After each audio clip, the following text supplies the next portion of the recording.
करते हैं non conducting plate का,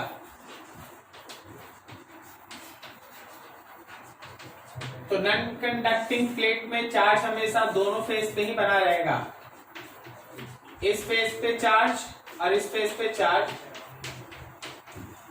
और इसके इलेक्ट्रिक फील्ड का वैल्यू होगा सिग्मा बाई एप्सिलॉन नॉट। और समझिए, जब आप बात करते हैं कंडक्टिंग प्लेट का, जब आप बात करते हैं कंडक्टिंग प्लेट का, तो अगर वो कंडक्टिंग प्लेट आइसोलेटेड है, मतलब अकेला है, तब तो चार्ज उसके दोनों फेस पे होगा और उसका इलेक्ट्रिक फील्ड का वैल्यू होगा sigma by epsilon not. But in presence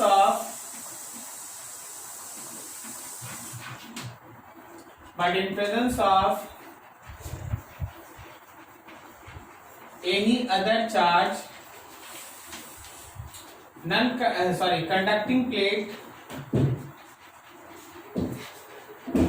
जो हम लोग का कंडक्टिंग प्लेट है,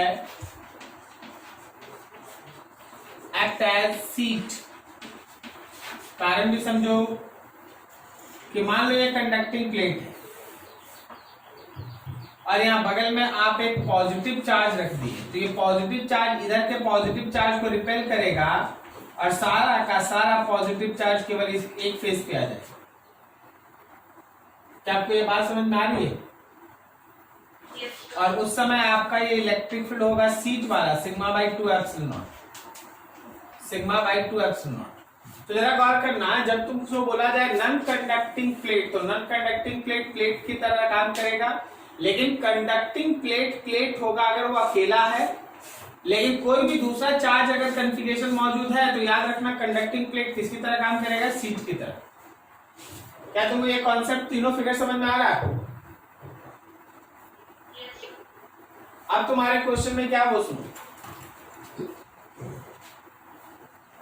one end of a 10 centimeter long silk thread is fixed to a large vertical surface of a charged non-conducting plate.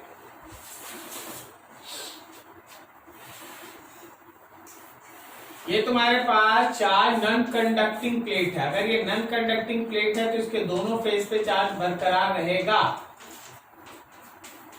और ये plate plate की तरह ही काम करेगा, प्लेट सीट नहीं होगा।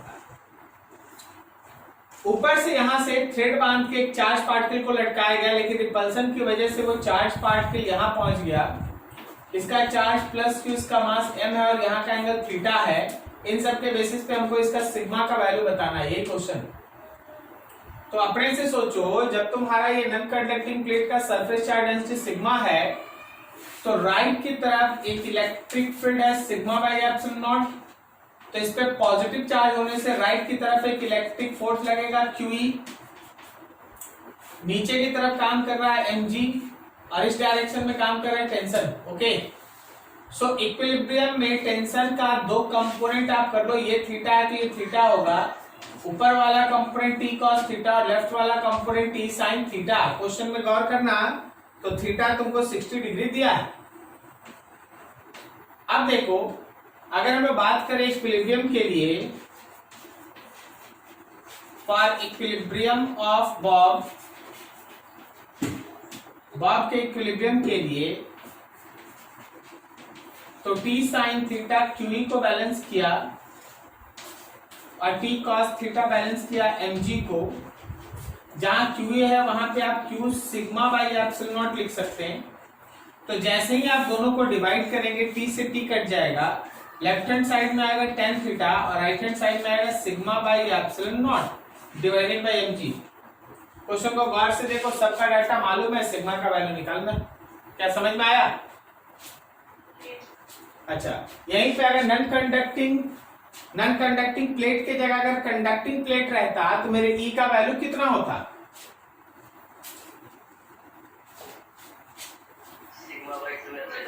हाँ, सिग्मा बाई 2 एप्सिलॉन नॉट होता है। ठीक है, नोट करो इसको बढ़िया से। लिखा, consider following very rough model of A beryllium atom. The nucleus has 4 protons and 4 neutrons confined to a small volume of radius 10⁻15 meter. The 2 1s electron makes a spherical cloud at an average distance of 1.3 10⁻11 meter from the nucleus, whereas the 2 2s electron makes another spherical cloud at an average distance of 5.2 into 10⁻11 meter from the nucleus. Find the electric field A at the point just inside the 1s and B just inside. देखो जरा समझो। सबसे पहले तो chemistry के हिसाब से beryllium का कॉन्फ़िगरेशन बताओ। बेरिलियम का एटॉमिक नंबर 4 होता है। बोलो जी, क्या ये 1s2 2s2 है? तो देख भाई, ये न्यूक्लियस है, बहुत छोटा है। इसमें 4 प्रोटॉन है, 4 न्यूट्रॉन है, प्रोटॉन प्लस है, न्यूट्रॉन 0 एंड सो ऑन। अब यहां से r1 रेडियस पे इसका फर्स्ट ऑर्बिट है और इसके फर्स्ट ऑर्बिट में 2 इलेक्ट्रॉन है, एक इलेक्ट्रॉन और एक इलेक्ट्रॉन। फिर यहां से r2 डिस्टेंस पे इसका सेकेंड ऑर्बिट है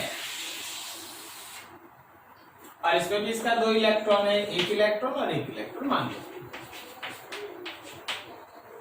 और दोनों r1 और r2 दिया है। क्वेश्चन ये कहता है कि तुमको electric field intensity find out करना है। तुमको electric field intensity find out करना है। कहाँ इलेक्ट्रिक फील्ड इंटेंसिटी चाहिए? तो आपको जो इलेक्ट्रिक फील्ड इंटेंसिटी चाहिए वो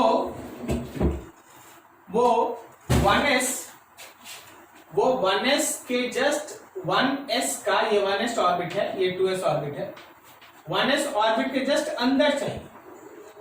तो अंदर में आप एक स्फेरिकल गॉसियन सरफेस इमेजिन करें। जस्ट अंदर, तो जस्ट इनसाइड 1s,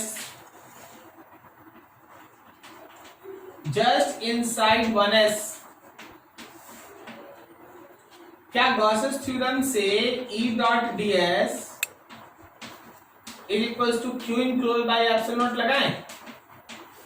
हम शॉर्टकट में लिख देते हैं, आप समझ जाएंगे। अब क्या हम E dot 4 pi r1 square is equals to Q enclose में 4 इलेक्ट्रॉन के बराबर positive charge divided by epsilon naught लगा दें?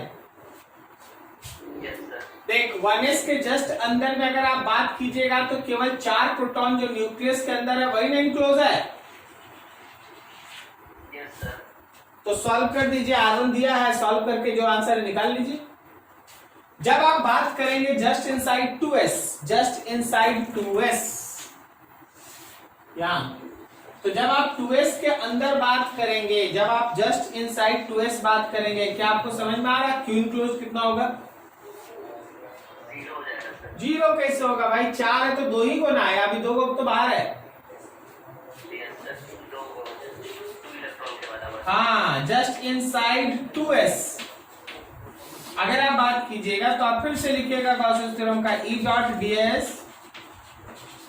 Is equals to Q enclose by epsilon not.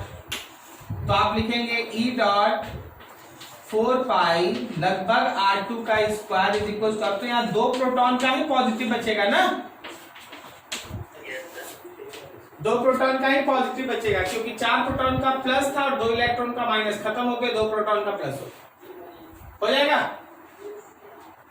अच्छा, अब जरा सोचना, हम अपने से आपको दे रहे हैं। अगर हम बोलेंगे कि जस्ट आउटसाइड 2s बात करो, r3 जस्ट आउटसाइड, आप बोलो जी कितना हो गया Q इनक्लोज्ड? तो इलेक्ट्रिक फील्ड हो गया 0। सही है ना? ठीक है, चलो नोट करो बढ़िया से। देखो एक बढ़िया क्वेश्चन आ गया, थोड़ा समय लगेगा, आप ध्यान से सुनिए। क्वेश्चन ये है कि एक सॉलिड स्फीयर है, उस सॉलिड स्फीयर का जो डेंसिटी है वो k r पे पावर a है। बोला गया k and a are constant, k and a are constants। हम लोगों को ये बोला गया, गिवन क्या है? गिवन है कि electric field at small r equals to r/2 is 1/8 times of 1/8 times of that at small r equals to r. Find a.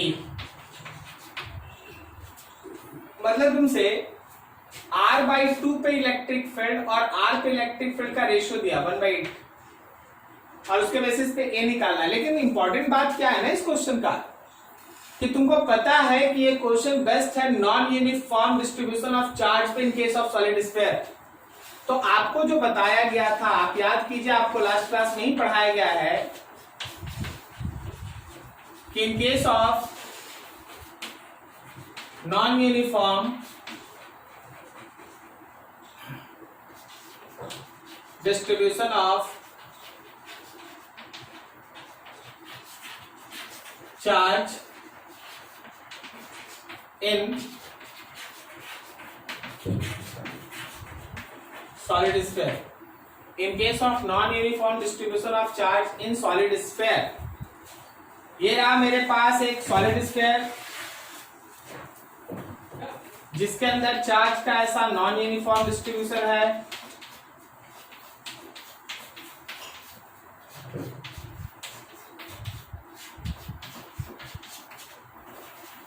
इसका अपना रेडियस है कैपिटल आर। तो हम लोग को इलेक्ट्रिक फील्ड दो बार निकालना है, एक निकालना है r/2 पे मतलब इनसाइड, और एक निकालना है सरफेस पे। तो इनसाइड का फॉर्मूला पहले हम लोग डिराइव करते हैं। अच्छा याद करो लास्ट सीख रहा था, जब तुम non uniform distribution of charge के केस में इलेक्ट्रिक फील्ड निकालता है तो तुम्हारा ध्यान किस पे ज्यादा होता है? क्यू इनक्लोज्ड पे। तो क्यू इनक्लोज्ड पे आप अपना ध्यान लगाएं। क्यू इनक्लोज्ड के लिए आप मैंने चीजों को तैयार करें। मान लो जैसे यहां से r रेडियस का एक स्फेरिकल शेल आप कट किए,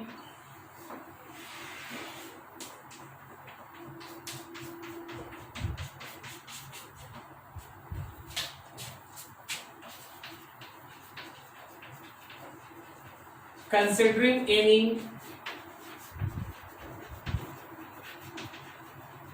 elementary shell,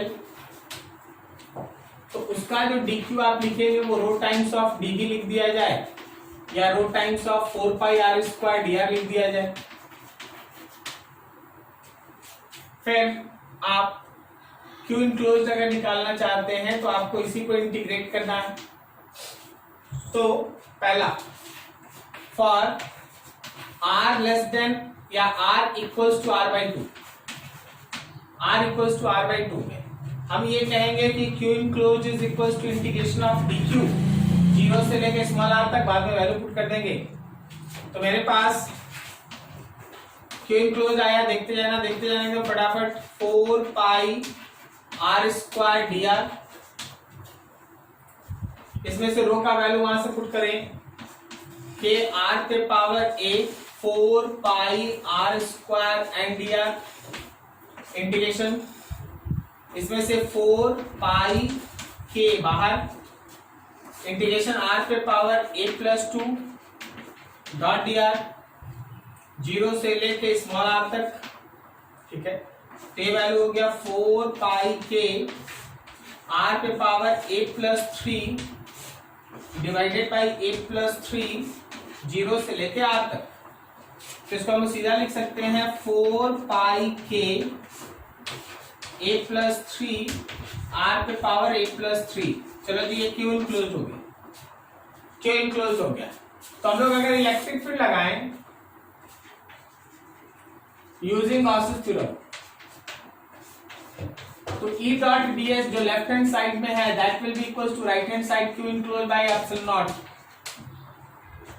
क्या लेफ्ट हैंड साइड में वहां पे अगर ये मेरा स्मॉल r रेडियस का एक गॉसियन सरफेस है तो E dot 4π small r square होगा।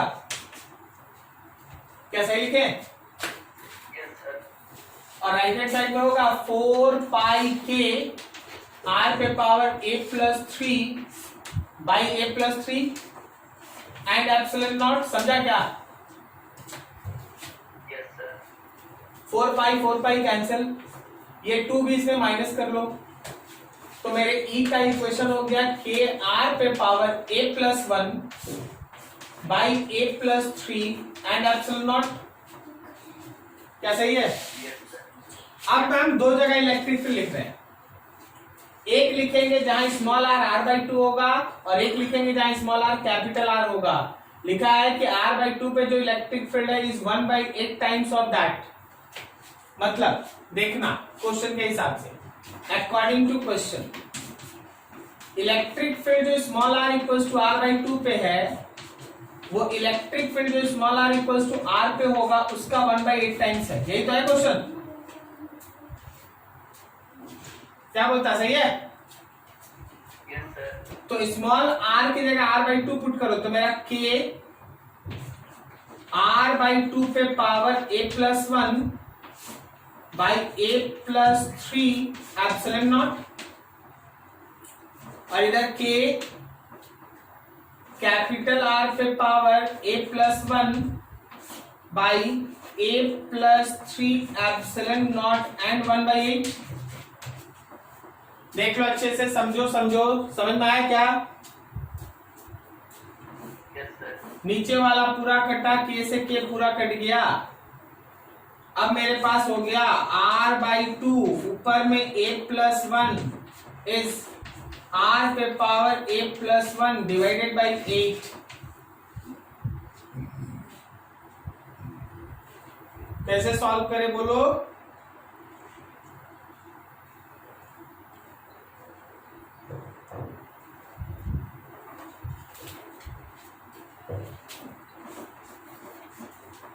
r/2 a+1, अच्छा यहां तो लिख सकते हैं ना, या डिनोमिनेटर में क्या कर सकता है, ऊपर देख, ऊपर r पे पावर a+1 बाई 2 पे पावर a+1, r पे पावर a+1 बाई 2 पे पावर x। सही है, ये कट गया। नीचे तो 8 है ना, 8 का मतलब 2 पे पावर 3 है ना, yes, sir. तो a+1 3 है, तो a का वैल्यू 2 आया। yes, sir. तो यही है क्वेश्चन। क्या लास्ट डे जो पढ़े थे आपको समझ में आया? लास्ट डे का ही ना काम ने यहां तक आपको पहुंचा दिया यार, उसके बाद क्वेश्चन के हिसाब से एडजस्टमेंट है। yes, sir.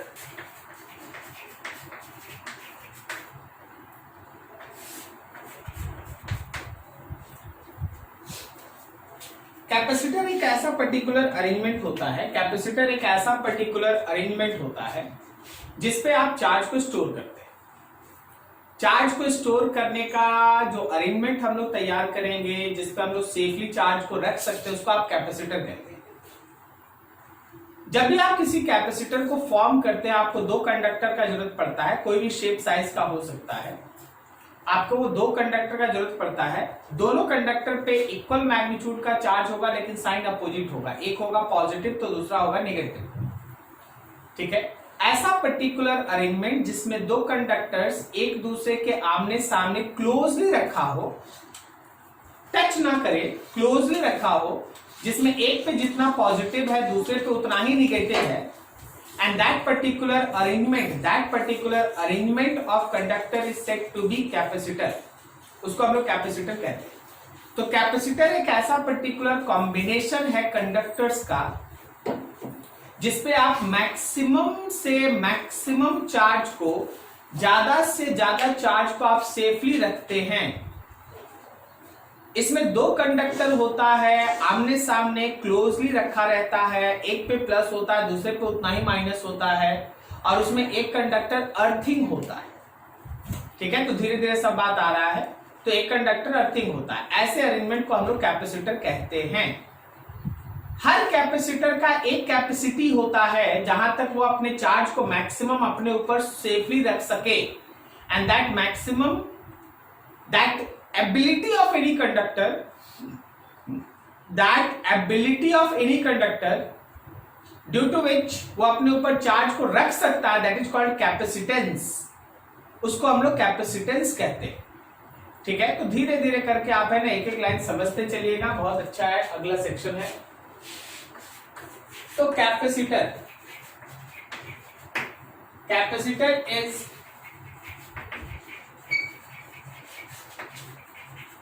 that arrangement capacitor is that arrangement of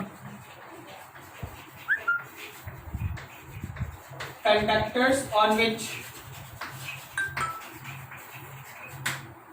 maximum charge can be stored safely. आप मैक्सिमम चार्ज को वहां सेफली रख सकते हैं, ठीक है। That ability of any conductor, बोलो या कैपेसिटर बोलो, that ability of any conductor और capacitor due to which that ability of any conductor or capacitor due to which charge can be placed on it is called capacitance। उसको हम लोग capacitance कहते हैं। अब इस कैपेसिटेंस का वैल्यू कैसे निकलता वो देखो। मान लो जैसे मेरे पास ये कंडक्टर, ये कंडक्टर, उसका इनिशियल चार्ज 0 था, उसका इनिशियल पोटेंशियल था 0। जब आप इस कंडक्टर को क्यू चार्ज देंगे, जब आप इस कंडक्टर को क्यू चार्ज देंगे, वही कंडक्टर है। अब इसका फाइनल चार्ज है क्यू, तो उसका फाइनल पोटेंशियल है V। तो एक बात तो तय है ना कि जो हमारा चार्ज है वो उसके पोटेंशियल के चेंज के साथ डायरेक्टली प्रोपोर्शनल है। जितना ज्यादा आप कंडक्टर को चार्ज दीजिएगा उसका पोटेंशियल उतना ही ज्यादा बढ़ेगा। क्या बोलता है, सही है? ठीक है। तो ऐसे केस में charge Q is proportional with V, potential difference. तो याद रखना Q प्रोपोर्शनल V है, तो जैसे ही आप प्रोपोर्शनैलिटी हटाते हैं यहां कांस्टेंट आता है C, where C equals to capacitance of capacitor. ये C कैपेसिटेंस ऑफ कैपेसिटर है या कंडक्टर है? अकेला कंडक्टर भी एक कैपेसिटर है क्योंकि वो भी चार्ज रख सकता है। अकेला कंडक्टर भी एक कैपेसिटर है क्योंकि वो भी चार्ज रख सकता है, ठीक है। वैसे दो कंडक्टर का कॉम्बिनेशन ही कैपेसिटर का मेन थ्योरी है, लेकिन अकेला कंडक्टर भी कैपेसिटर की तरह काम करता है। तो C is called capacitance of any capacitor और कंडक्टर, C ही कैपेसिटेंस। तो जब भी हम लोग को कैपेसिटेंस चाहिए होगा हम लोग चार्ज में पोटेंशियल से डिवाइड करेंगे। इसलिए इसका यूनिट पे अगर आप जाएंगे तो इसका यूनिट होता है कूलम्ब पर वोल्ट। कूलम्ब पर वोल्ट, इसको हम लोग कहते हैं फराड। F से रिप्रेजेंट करना फराड, ठीक है ना, F से रिप्रेजेंट करना है कूलम्ब पर वोल्ट को। अब जरा और आगे बढ़ो। मान लो जैसे हम तुमसे बोलते हैं कि स्फेरिकल कंडक्टर का कैपेसिटेंस निकालो।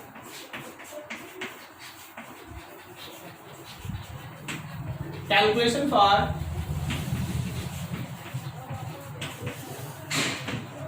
Capacitance of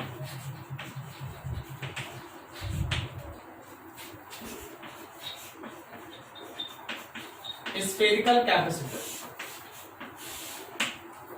calculation for capacitance of spherical capacitor. मेरे पास एक स्फेरिकल कैपेसिटर है, स्फेरिकल कंडक्टर लिखना चाहिए, अभी कैपेसिटर नहीं, स्फेरिकल कंडक्टर। मेरे पास एक स्फेरिकल कंडक्टर, इसका रेडियस है R। आप इसको Q चार्ज दिए भाई,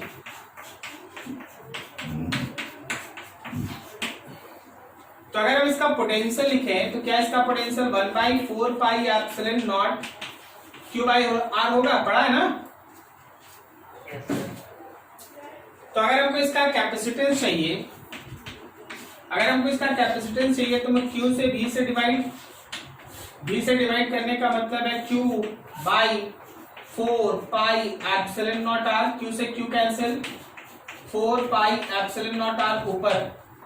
कहने का मतलब ये है कि स्फेरिकल कैपेसिटर का जो कैपेसिटेंस है, स्फेरिकल कैपेसिटर का जो कैपेसिटेंस है that is 4 pi epsilon naught r. कोई भी स्फेरिकल कैपेसिटर का जो कैपेसिटेंस है that is 4 pi epsilon naught r. This is capacitance of any spherical capacitor, 4 pi epsilon naught r. ठीक है, अब सोचो कि अगर उसके चारों तरफ एयर छोड़ के कोई और मीडियम हो, if any other medium is present, अगर उसके चारों तरफ एयर छोड़ के कोई और मीडियम हो तो किसी मीडियम के साथ that comes to be 4 pi epsilon naught K into r. ये के क्या हुआ बताओ जी, ये के क्या हुआ? अरे यार ये डायलेक्ट्रिक कांस्टेंट है मीडियम का, समझा क्या? Yes sir. आप देखिए इसके चारों तरफ है एयर, तो के हो गया 1। अब आप इसको डाल दीजिए डिस्टिल वाटर में, तो जब डिस्टिल वाटर में डालिएगा तो इसके चारों तरफ जो वाटर होगा उसका डायलेक्ट्रिक कांस्टेंट 80 होगा, तो इसका नया कैपेसिटेंस होगा 4 pi epsilon naught K into are. के is the dielectric constant of that medium. Clear है? नोट करो यहां तक, फिर और आगे आगे बढ़ेंगे।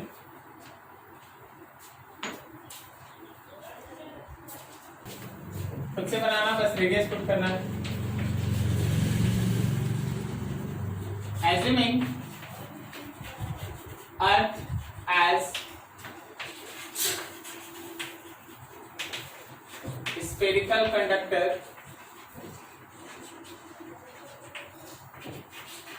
of radius 6400 kilometer, find its capacitance। चलो बनाओ तुम। आप अर्थ को एक स्फेरिकल कंडक्टर मान लें और उसका कैपेसिटेंस है, कुछ नहीं करना, बस आर पुट कर देना। बनाओ फटाफट।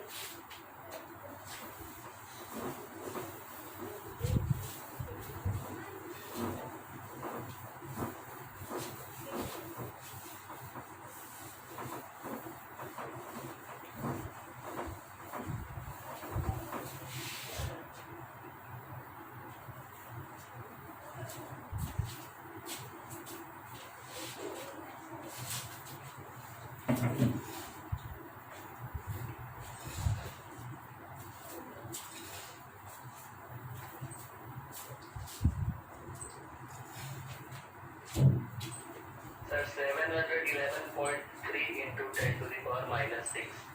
Very good. जब आप इसका आंसर निकालते हैं तो आपको कैपेसिटेंस के लिए बस 4 पाई एप्सिलॉन नॉट आर लिखना है। क्या हम 4 पाई एप्सिलॉन नॉट को 1/9 इंटू 10 टू द पावर 9 लिख सकते हैं? Yes sir. और यहाँ 6400 किलोमीटर है तो इंटू 1000। जब आप इसको सॉल्व किए comes to be 711 into 10 to the power -6 farad, या फिर आप इसको लिख सकते हैं 711 माइक्रो फराड। करेक्ट है? माइक्रो एक्चुअली इस छोटे से न्यूमेरिकल में तुमको 2-3 इंपॉर्टेंट इंफॉर्मेशन है वो समझो। एक तो ये कि अर्थ के रेडियस के बराबर का अगर स्फेरिकल कंडक्टर तुम कभी बना भी लिया तो भी उसका कैपेसिटेंस देखो 10 टू द पावर -6 फराड के ऑर्डर में है। समझे क्या? इसका मतलब ये है कि फराड एक बहुत बड़ा यूनिट है और उतना बड़ा 1 फराड कैपेसिटर का फॉर्मेशन लगभग इम्पॉसिबल है, फिजिकली नॉट पॉसिबल, क्योंकि अर्थ से बड़ा कंडक्टर बनाना, ये समझ रहा, प्रैक्टिकल बात नहीं है ना, ये थ्योरी है। तो 1 farad is such very very very big unit for any capacitance, इसलिए मेनली हम लोग micro farad, pico farad, nano farad इन सब का यूज करेंगे। और अगर अर्थ के बराबर बना तो उसका वैल्यू इतना आएगा। तो आपको क्या समझना है, आपको ये याद रखना है कि 1 माइक्रो फराड मतलब 10 टू द पावर -6 हो गया, 1 पिको फराड का मतलब 10 टू द पावर -12 हो गया, और 1 नैनो फराड का मतलब 10 टू द पावर -9 हो। ठीक है, इसको ध्यान रखना है। आई होप सो सबका सही। अब जरा गौर करो, चलो आते हैं कैपेसिटेंस से आगे निकल के कैपेसिटर पे आते हैं। कैपेसिटर एक ऐसा अरेंजमेंट जिसके ऊपर आप ज्यादा से ज्यादा चार्ज को सेफली रख पाते हैं। तो कॉन्सेप्ट ये कहता है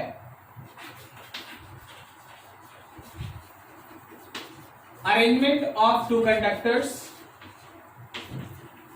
दो कंडक्टर्स का arrangement placed close to each other, थोड़ा एक दूसरे के नजदीक रखा हो, having equal and opposite charge, having equal and opposite charge, ठीक है, and one conductor is earth. तो कैपेसिटर का मतलब है दो कंडक्टर का एक अरेंजमेंट, एक दूसरे के क्लोज रखा हो, एक दूसरे के क्लोज रखा हो, इक्वल और अपोजिट चार्ज हो, और उसमें एक अर्थिंग हो। तो जरा गौर करना, ये मान लो प्लस क्यू, ये मान लो माइनस क्यू, और ये कनेक्टेड है अर्थ के साथ, इनके बीच एक स्मॉल सेपरेशन। इसी अरेंजमेंट को आप कैपेसिटर कहते हैं, इसी अरेंजमेंट को आप कैपेसिटर कहते हैं। आपका ये जो दो कंडक्टर है, उस कंडक्टर का शेप आप जैसा चुनेंगे, कैपेसिटर का नाम उसी के बेसिस पे आएगा। जैसे सबसे पहला चीज है तुम्हारे पास, that is called parallel plate capacitor. Parallel plate capacitor, ऐसा दो पैरेलल प्लेट्स होगा, इस पे जितना प्लस होगा उतना ही इस पे माइनस होगा, plus Q minus Q, and this is connected with earth also. इनके बीच का डिस्टेंस है d। तो जब आप इसका कैपेसिटेंस निकालिएगा, मोस्ट प्रोबेबली आज ही हम लोग डिराइव करेंगे, तो कैपेसिटेंस का वैल्यू होगा epsilon not a by d। इतना कैपेसिटेंस आएगा इसमें, ये पैरेलल प्लेट कैपेसिटर। दूसरा देखो जो बहुत ज्यादा डिस्कशन में रहेगा, वो हम लोग का स्फेरिकल कैपेसिटर।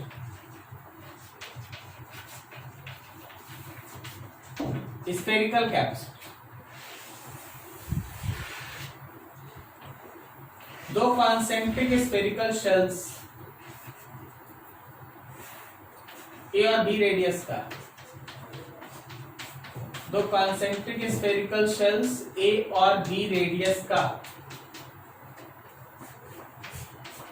ऐसे, और इसका कैपेसिटेंस होगा 4 pi epsilon naught a b by b minus a. इसका कैपेसिटेंस यही होगा 4 pi epsilon naught a b by b minus, सब डिराइव कर देंगे। थर्ड है सिलेंड्रिकल कैपेसिटर। सिलेंड्रिकल कैपेसिटर तुम्हारा ऐसा दो कोएक्सियल सिलेंडर्स होगा,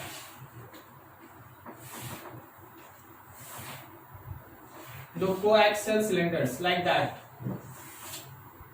इसका रेडियस a है, इसका रेडियस b है। इस सिलेंडर के बाहरी फेस पे और इस सिलेंडर के इनर फेस पे, और फिर आप कर दो यहाँ पे अर्थिंग। इसका लेंथ है l मान लो, तो इसका कैपेसिटेंस होता है 2 पाई epsilon not l divided by ln b by a। तो ये तुम्हारे पास जैसा आप चॉइस लेंगे इन कैपेसिटर के प्लेट्स का, उसके बेसिस पे तीन इंपॉर्टेंट टाइप्स ऑफ कैपेसिटर है। पैरेलल प्लेट, दो पैरेलल प्लेट्स होगा, स्फेरिकल, एक स्फेरिकल शेल के अंदर दूसरा होगा, सिलेंड्रिकल, एक सिलेंडर के अंदर दूसरा सिलेंडर होगा, एंड सो। नोट करो यहां तक, फिर आगे आप इसका फॉर्मेशन कैसे होता है वो देखते हैं।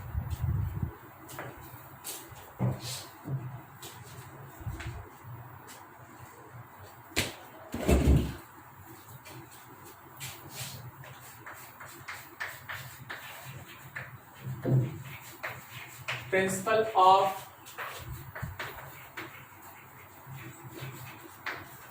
Formation of capacity, principle of formation of capacity. मान लो हम लोग के पास ये एक ऐसा प्लेट है, इसके दोनों फेस पे चार्ज है, इसका नाम ए है, ठीक है ना। चार्ज प्लेट ए, और इससे काफी दूर एक न्यूट्रल प्लेट है, इसका नाम बी है, neutral plate.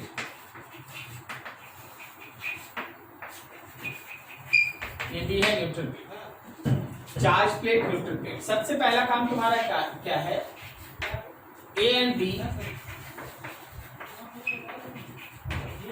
comes close to each other, A और बी एक दूसरे के नजदीक आए।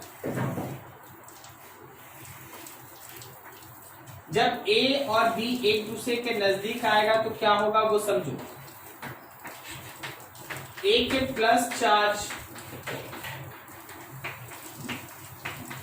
की वजह से बी के स्पेस पे माइनस डेवलप होगा और स्पेस पे प्लस डेवलप होगा, समझे क्या? Yes sir. ये इंडक्शन का चार्ज है, चार्ज इंड्यूस्ड ऑन बी। अब तुम सेकेंड स्टेप में क्या करो, बी को अर्थिंग कर दो।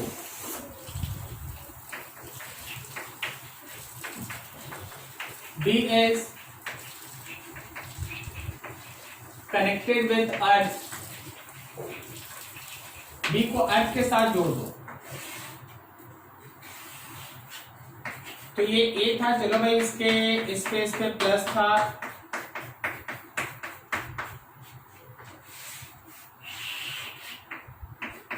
बी के स्पेस पे माइनस था, स्पेस पे प्लस था।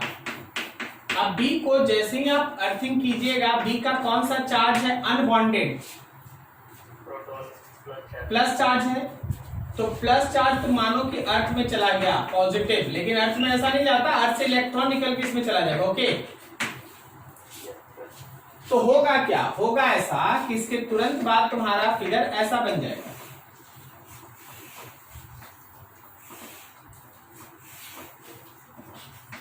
ये ए है, ये बी है,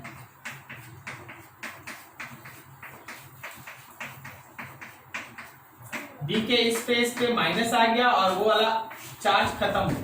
क्लियर है? अब जरा सोचना कि क्या ये फिगर ऐसे ही थोड़ी देर भी रह सकेगा? बिल्कुल नहीं। इसके तुरंत बाद जो होगा वो ये होगा कि ए और बी तो कंडक्टर है, ए और बी तो कंडक्टर है भाई, कंडक्टर। अब तुम ही सोचो कि अगर ए और बी कंडक्टर है तो ए के लेफ्ट फेस पे चार्ज बचेगा ही नहीं, सारा का सारा चार्ज ट्रांसफर होकर राइट में आ जाएगा, वो माइनस के नजदीक रहेगा।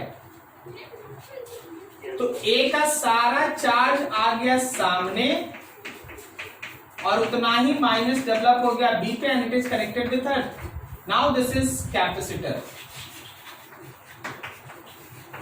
ये है तुम्हारा कैपेसिटर। तो कोई भी कैपेसिटर बनने के लिए आपको इस तरह का प्रोसेस आपके सामने होता है, तभी आपका कैपेसिटर फॉर्म होता है। क्लियर हुआ? अब आप समझ रहे हैं कि आमने सामने के फेस पे इक्वल एंड अपोजिट चार्ज कैसे आता है और कैसे एक अर्थिंग से कनेक्टेड होता है। क्लियर है ना? नोट करो इसको अच्छे से। कैपेसिटेंस, कोई भी पर्टिकुलर कैपेसिटर का कैपेसिटेंस फाइंड आउट करने का कुछ जनरल स्टेप्स है। अभी जो आप अभी देखने जा रहे हैं ना, वो एक्चुअली डेरिवेशंस के बेस को फॉर्म कर देता है कि कोई भी डेरिवेशन करने के पीछे लॉजिक क्या चलता है। ठीक है ना? जरा गौर से देखना और समझना।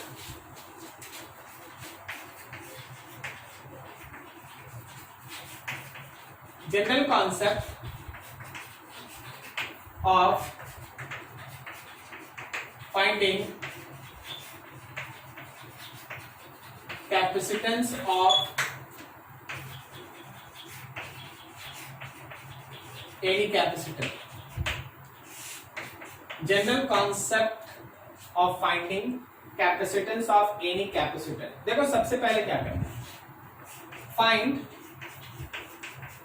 electric field intensity between two conductors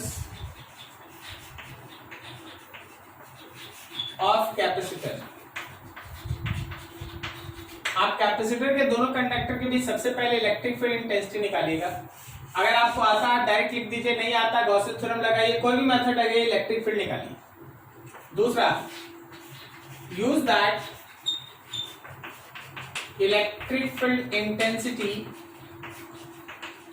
to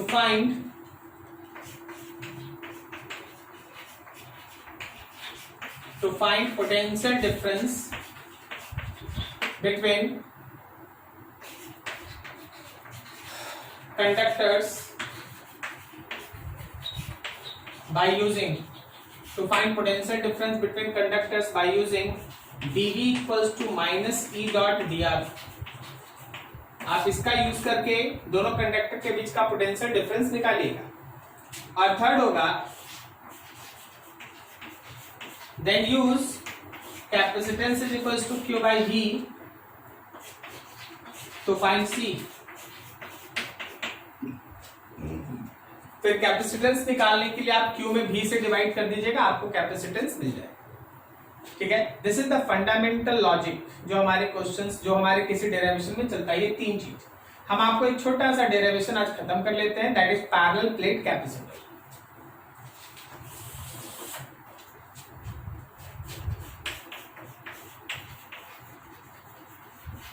Derivation for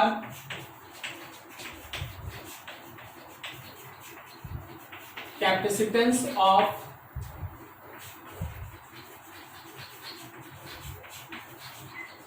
parallel plate capacitor.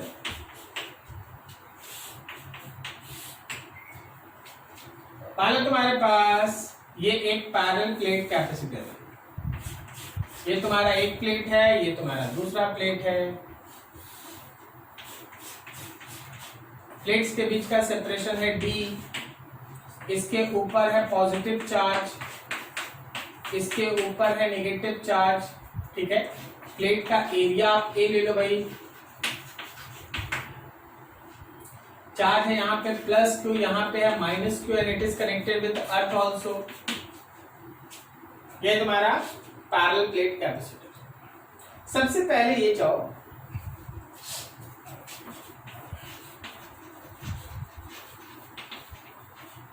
Calculation for electric field intensity between plates. गौर करना, प्लस की वजह से राइट की तरफ इलेक्ट्रिक फील्ड और माइनस की वजह से भी राइट की तरफ ही इलेक्ट्रिक फील्ड. क्या बोलता, सही है? तो हमको नहीं लगता है कि कुछ और सोचना है. क्या हम यहाँ पे इलेक्ट्रिक फील्ड के लिए पॉजिटिव का इलेक्ट्रिक फील्ड और नेगेटिव के इलेक्ट्रिक फील्ड को ऐड कर दें? अब बताइए, प्लेट है कि सीट है? सीट है तो सिग्मा बाई 2 एप्सिलॉन नॉट और plus sigma by 2 epsilon naught. तो क्या मेरे E का value sigma by epsilon naught आया? पहला काम खत्म. अब आओ आगे. Now using integration of dV equals to minus E dot dr. समझना, integration of dV is minus E के जगह पे sigma by epsilon naught and dr. गौर करो, ये वो जगह है जहां R 0 है और ये वो जगह जहां R D है. आप समझो, ये वो है जिसका पोटेंशियल भी है और ये वो है जिसका पोटेंशियल है 0, क्योंकि ये अर्थिंग है. करेक्ट है?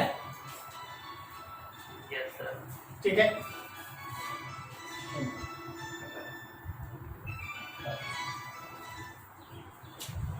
तो इंटीग्रेशन का लिमिट देखो, लिमिट होगा V से 0 तक और R का लिमिट होगा 0 से D तक. Yes, sir. तो लेफ्ट हैंड साइड में 0 माइनस भी सिग्मा बाई एप्सिलॉन नॉट बाहर डी आर का इंटीग्रेशन आर 0 से लेके डी तक, तो यहाँ हो गया minus V is equal to minus sigma by epsilon naught और डी दोनों minus cancel, then V is sigma d by epsilon naught. ये पोटेंशियल का डिफरेंस है बिटवीन प्लेट्स, ये सेकंड वाला हो गया। अब थर्ड हम लोग जानते हैं capacitance is equal to Q by V, then Q by V के जगह पे sigma d by epsilon naught, then C will be equal to Q epsilon naught और सिग्मा को लिख सकते हैं क्या Q by A, Q by A. Q Q cancel, A भी ऊपर, then epsilon naught A by d, then epsilon naught A by d. इसका मतलब ये है कि capacitance of that parallel plate capacitor is epsilon naught A by D, जो हम लोग अभी थोड़ी देर पहले भी लिखे थे, epsilon naught A by D. अगर प्लेट के बीच में कोई दूसरा मीडियम हुआ, if any other medium is present, then capacitance with medium is epsilon naught k by d। Medium के साथ चलेगा तो epsilon naught k by d। क्या ये समझ में आ रहा सब कुछ? Yes, sir. तो देखो ये 3 स्टेप है, आपको कोई भी डेरिवेशन में 3 स्टेप फॉलो करना पड़ता है। पहले इलेक्ट्रिक फील्ड निकालना है, फिर इलेक्ट्रिक फील्ड का यूज करके पोटेंशियल का डिफरेंस निकालना है, और फिर उस भी को यूज करके सी का वैल्यू लिखना है क्यू बाई। ठीक है।